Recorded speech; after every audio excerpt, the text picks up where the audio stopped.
क्यों बने? देखिए आराधना, बिल्कुल सही आपने कहा कि ये इस्तीफ़ा दे दिया और हालात जिस तरह से बने हैं तो इस्तीफ़ा तो होना ही था और भागने की भी खबरें आ रही हैं, देश छोड़कर भाग रहे हैं। नेपाल में जिस तरह की स्थितियां चल रही हैं और उन पर भी सोशल मीडिया पर बैन लगा देना, तो सोशल मीडिया पर बैन लगाना और सोशल मीडिया पर बैन की जो खबर है वो ये है कि तमाम जो प्लेटफॉर्म्स हैं जैसे फेसबुक है, ट्विटर है, व्हाट्सएप है, यूट्यूब है, इन पर सरकार चाहती थी कि वो कंट्रोल करे अपने यहाँ से और उसके लिए उन्होंने इन सारे प्लेटफॉर्म्स को एक नोटिस दिया था कि आप लोग इसका जवाब दीजिए। लोगों ने जवाब नहीं दिया तो उसके बाद ये बैन का फैसला लिया गया। उसमें एक है जो चाइना का टिकटॉक है, वो नहीं बैन किया गया था क्योंकि उन्होंने जवाब उसका दिया था। खैर, लेकिन आप ये देखिए कि सोशल मीडिया पर बैन लगाया गया। पहली बात तो ये कि केवल इस बैन की वजह से नाराज़ हो गए यूथ, ऐसा नहीं है। इस बैन ने एक जो तात्कालिक इस कह लीजिए कि बारूद सजा हुआ था उसमें चिंगारी का काम किया है, लेकिन इसके पहले की जो चीज़ें थी वो दिखाई पड़ रहा है पिछले 2-3 दिनों से, जब ये बैन लगा है कि टिकटॉक पर जो हैशटैग नेपो किड नाम से वहाँ पर ये चलाया जा रहा है कि कैसे वहाँ राजनेताओं के लड़के, उनके अपने परिवार के लोग उस तरह से मज़े में ज़िंदगी व्यतीत कर रहे हैं और यहाँ नेपाल का जो है आदमी, आम आदमी, वो किस तरह से है। राजनीति का स्थिरता अपनी जगह एक बहुत बड़ी वजह है कि नेता लोग सत्ता में बने रहने के लिए सब एक दूसरे के साथ में है। नेपाली कांग्रेस पार्टी सत्ता में है, केपी शर्मा ओली जिसके प्रधानमंत्री हैं, माफ़ कीजिएगा कम्युनिस्ट पार्टी है, नेपाली कांग्रेस उनका समर्थन कर रही है। लगातार वहाँ पर सत्ता में सब बने रहने के लिए एक दूसरे का साथ दे रहे हैं, ये स्पष्ट हो गया है। उसके अलावा जो जिस तरीके से ये युवा बाहर सड़कों पर उतरने को मजबूर हुए, सोशल मीडिया की ताकत जो है वो नेपाल की सरकार भी जानती थी और अगर नहीं जानती थी तो उसकी बहुत बड़ी नासमझी है। लेकिन किस वजह से उसने बंद कर दिया, बैन लगा दिया अचानक से? केवल नेपाल में बड़ी संख्या में लोग बाहर रह रहे हैं, वहाँ पर नौकरियाँ कर रहे हैं। कोई ऐसा घर नहीं होगा शायद जिस घर से लोग बाहर ना हो। उनके साथ संपर्क का एकमात्र जरिया आजकल सोशल मीडिया है। मैसेंजर सर्विसेज हैं, बहुत सारी लोग उन्हीं से बात करते हैं, एक दूसरे से संपर्क में रहते हैं।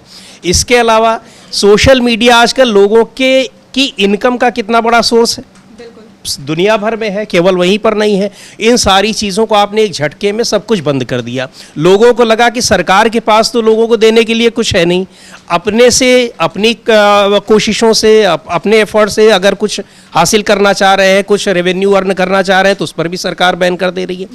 ये सारा गुस्सा एकाएक फूट पड़ा और वो हम लोग कल से लगातार देख रहे हैं कि कैसे संसद के भीतर, और फिर वो गुस्सा होता है, जनता का जब आक्रोश होता है, गुस्सा होता है, फिर वो रोके नहीं रुकता है।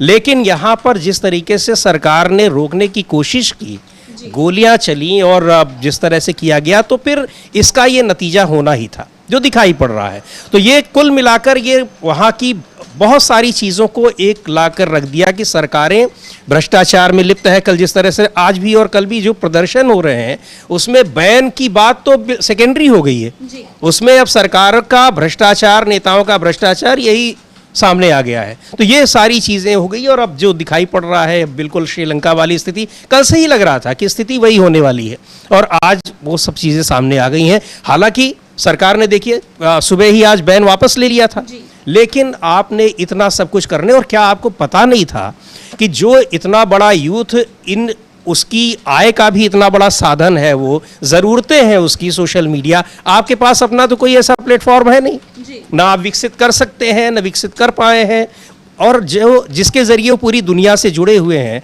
आप उनको आइसोलेट कर देंगे। तो सोशल मीडिया केवल मज़े लेने का, मनोरंजन का साधन नहीं है, देश दुनिया से लोगों को जोड़े हुए है। एक और बात, मीडिया वहाँ का भी उसी तरीके से है जिस तरह से बहुत सारे देशों में, हमारे यहाँ भी एक फ्रंट लाइन मीडिया जो होता है, सरकार का मीडिया सरकार की आलोचना का जरिया नहीं हो गया है, आजकल हो गया वो सरकार की चापलूसी का, सरकार जो कुछ कहे उसका समर्थन करने का एक माध्यम हो गया है। वहाँ भी वही है। तो लोगों को सही खबरें कहाँ से पता लगेंगी? सोशल मीडिया एक बहुत बड़ा जरिया है, उसको आपने सीधे बैन कर दिया।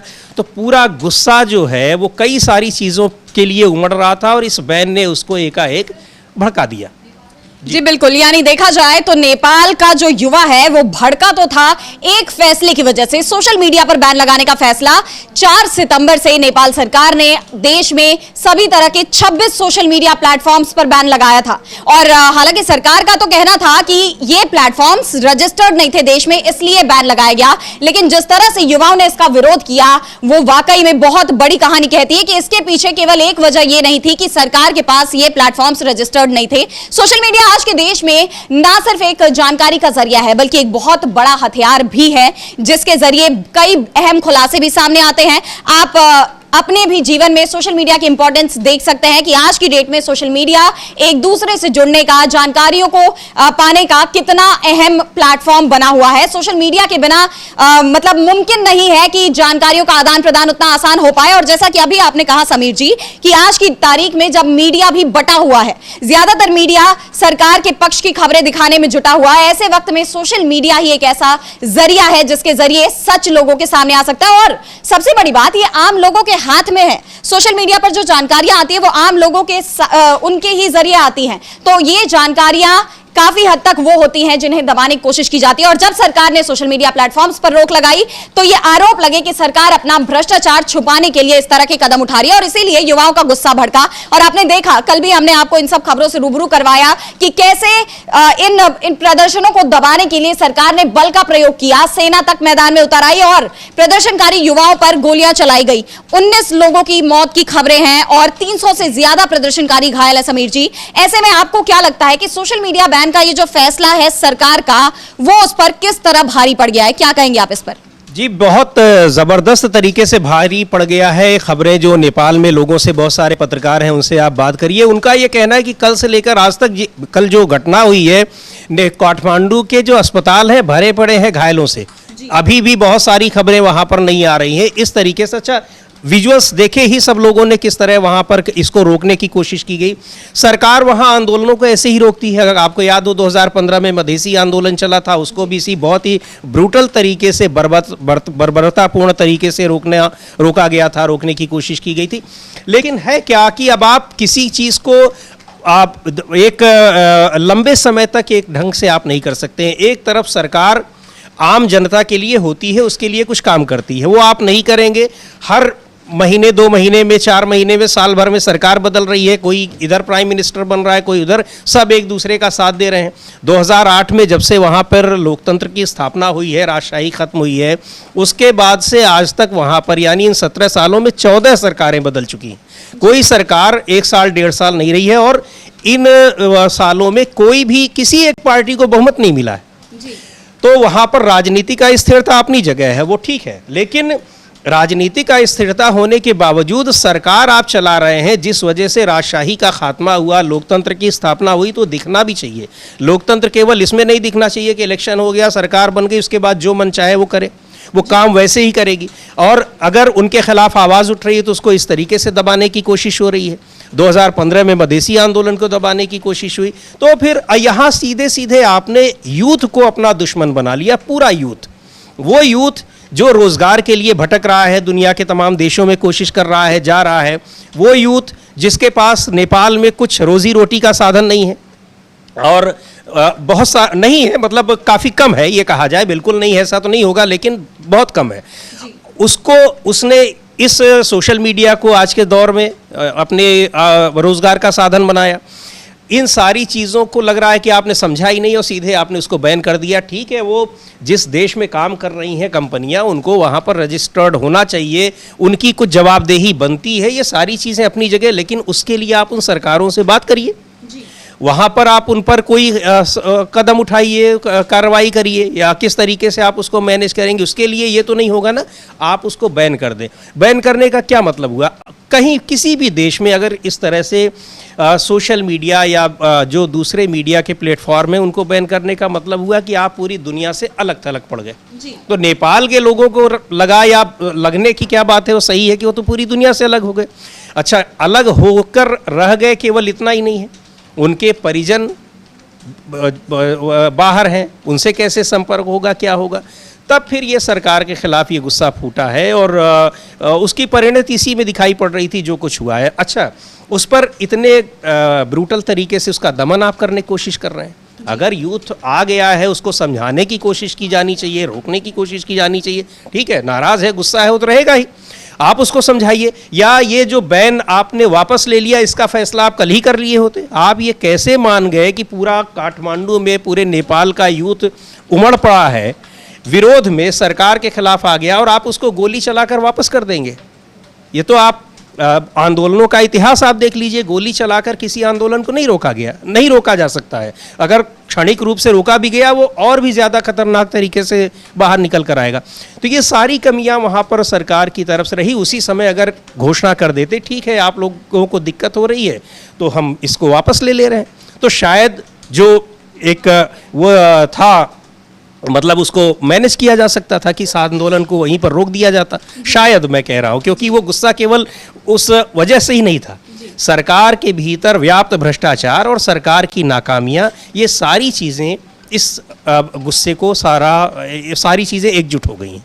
जी बिल्कुल, यानी समीर जी, जैसे सोशल मीडिया बैन को लेकर जो आपने कहा कि अगर सरकार कल ही वो फैसला वापस ले लेती तो शायद हालात इतने नहीं बिगड़ते, लेकिन सबसे बड़ी बात यह है कि सूचना प्रसारण मंत्री ने जब इस बात की घोषणा की सरकार ने अपना फैसला वापस ले लिया है, उस दौरान भी वो यही कह रहे थे कि सरकार को अपने फैसले पर कोई पछतावा नहीं है। उनके मुताबिक सरकार का कदम सही था, युवाओं की आवाज दबाने की जो कोशिश की गई वो सही थी। और दूसरी चीज कि केपी ओली इस्तीफा देने को भी तैयार नहीं थे, क्योंकि इस तरह की मांग तो छात्र सुबह से कर ही रहे थे। जब ये प्रदर्शन शुरू हुआ तभी ये साफ हो गया था कि जो युवा है वो बगैर सरकार बदले नहीं मानने वाले हैं। ऐसे में अब जाकर जो इस्तीफा आया है, इसके क्या मायने? आखिर ऐसे भी क्या हालात बन गए कि केपी ओली को इस्तीफा देना पड़ा? अब तो सीधे साफ दिखाई पड़ रहा है कि क्या हालात बन गए, यानी आपको अब तो देना ही पड़ा क्या, मजबूरन आपने यूं ही नहीं दिया और आपको लग रहा था कि अब आप सरकार में नहीं रह पाएंगे। जब प्रधानमंत्री राष्ट्रपति के घर तक युवा पहुंच गए हैं, आंदोलनकारी पहुंच गए हैं, संसद में कल ही पहुंच गए, संसद में आग लगा दी गई, इस तरह का जब वहां पर आक्रोश दिखाई पड़ रहा और आप उसको अब रोक नहीं पा रहे हैं। अब उसको आपने शुरू में तो गोली चला दी, सेना तैनात कर दी, कर्फ्यू लगा दिया, सब कुछ कर दिया, लेकिन हालात जब इतने बिगड़ गए और है कि आप देश की जनता जब निकल आई है तो फिर उसको नहीं रोका जा सकता है। आप इतने लोगों को आप नहीं इन पर गोली चला देंगे और कुछ कर देंगे, तो इस्तीफा देना ही था। वही है कि इसको अगर ठीक से मैनेज किया गया होता और कल ही एक फैसला कर लिया गया होता कि इतना यूथ अगर नाराज होकर आ रहा है, अच्छा वो यूथ कहीं किसी पार्टी का नहीं है, राजनीतिक रूप से उसका आंदोलन नहीं था, वो युवाओं का आंदोलन था। और अच्छा, आंदोलन अचानक से एक दिन नहीं आ गया है, इसकी तैयारियां हो रही थी उस घोषणा के बाद से ही। आपको ये पता है कि यूथ ही नहीं, पूरे नेपाल में लोगों की नाराजगी सरकार को लेकर कितनी है। आप ये देखिए कि वहाँ पिछले कुछ समय से, कुछ महीनों से ये हो रहा है कि जब लोकतांत्रिक सरकारें कुछ नहीं कर रही तो इससे बेहतर तो राजशाही थी। हम लोगों ने उसकी भी चर्चा की है कि राजशाही की वापसी के लिए आंदोलन शुरू हो गए हैं वहाँ पर, जगह जगह प्रदर्शन। तो ऐसा बड़ा कम होता है कि लोकतंत्र जहाँ पर हो वहाँ लोगों को लगने लगे कि फिर राजशाही ही बेहतर थी।